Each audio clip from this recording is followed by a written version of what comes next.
सुप्रभात, नमस्कार साथियों। और आपका स्वागत है मेरे यूट्यूब चैनल वन कर्तव्य और जीवन शैली में। और दिनचर्या प्रारंभ हुई है सुबह से ही। और हमारे यहाँ वन दरोगा जो उत्तराखंड में अभी पहली भर्ती हुई है वन दरोगा की, उनके प्रशिक्षु जो हमारे जवान हैं वन दरोगा, वो आए हुए हैं यहाँ पर और उनका पूरा स्टाफ है। और देखते हैं, अगर समय मिलता है तो उनसे एक बातचीत करते हैं। और आप लोगों के द्वारा बताया भी गया है कि उनसे बात कराइए और उनसे कैसे वो भर्ती हुए हैं, तो कराते हैं आप उनसे अगर संभव होगा तो साथियों, मैं मुलाकात कराता हूँ आपसे। उत्तराखंड वन विभाग में अभी भर्ती हुए वन दरोगा पद पर भर्ती हुए एक कैंडिडेट से, तो आप जानेंगे उनसे और जो आपके द्वारा सवाल मेरे से पूछे गए हैं उनके बारे में, और नई भर्ती प्रक्रिया जो अभी हाल ही में शुरू होने वाली है उत्तराखंड वन विभाग द्वारा, उसी के संबंध में। तो स्वागत है सर आपका हमारे चैनल पर। और मेरे जो साथी हैं और मेरे सब्सक्राइबर हैं, उनके द्वारा पूछा गया है कि उत्तराखंड वन दरोगा जो भर्ती है और उसके बारे में सवाल पूछे गए हैं। तो मैं उसमें सर्वप्रथम तो आपको बहुत बहुत बधाई है, और जो आप यहाँ सिलेक्शन हुआ है। तो आपका शुभ नाम? कुमार सौरभ। कुमार सौरभ। तो आप कब भर्ती हुए? मेरी जो जॉइनिंग है वो पिछले साल दिसंबर की है। दिसंबर में हमने जॉइनिंग ली है 2023 में। और जो हमारा एग्ज़ाम प्रक्रिया शुरू हो गई थी वो तो काफ़ी पहले से चल रही थी, परंतु उसमें बीच में स्टे लगने के कारण दोबारा प्रक्रिया शुरू करी इन्होंने। 2023 में ही इसके दोबारा एग्ज़ाम हुआ, दोबारा फिजिकल होके जो हमें पूर्णतः भर्ती मिली वो 15 नवंबर से जॉइनिंग स्टार्ट हो गई थी।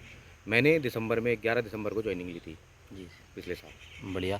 तो आपने कैसे ये तैयारियां की और क्या सिलेबस रहा और क्या आपको कैसे मेडिकल रहा, थोड़ा इसके बारे में बताइए।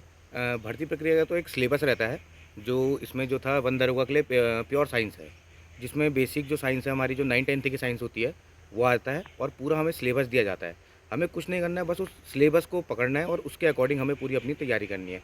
और हमारा जो बेस है वो एनसीईआरटी होना चाहिए, क्योंकि आयोग जो है वो क्वेश्चन उठाता है एनसीईआरटी से ही है, बस थोड़ा सा उसका फॉर्म चेंज कर देता है।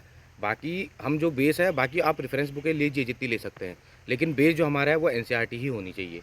उसकी जितनी भी है वन दरोगा में तो बेसिकली साइंस ही है, कोई जीएसएस का रोल है नहीं इसमें।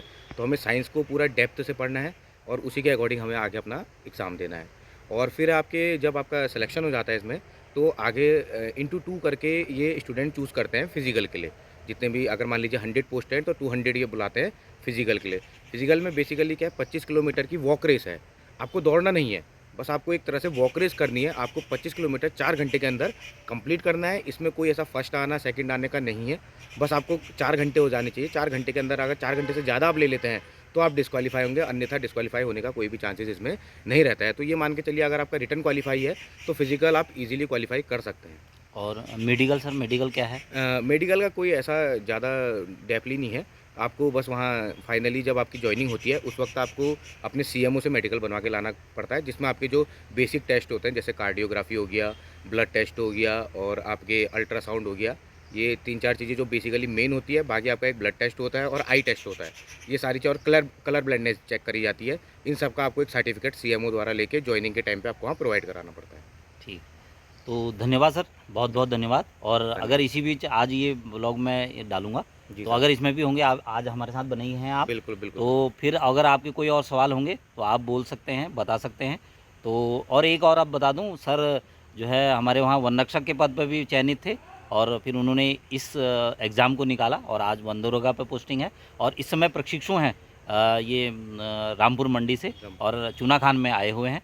बहुत बहुत धन्यवाद सर।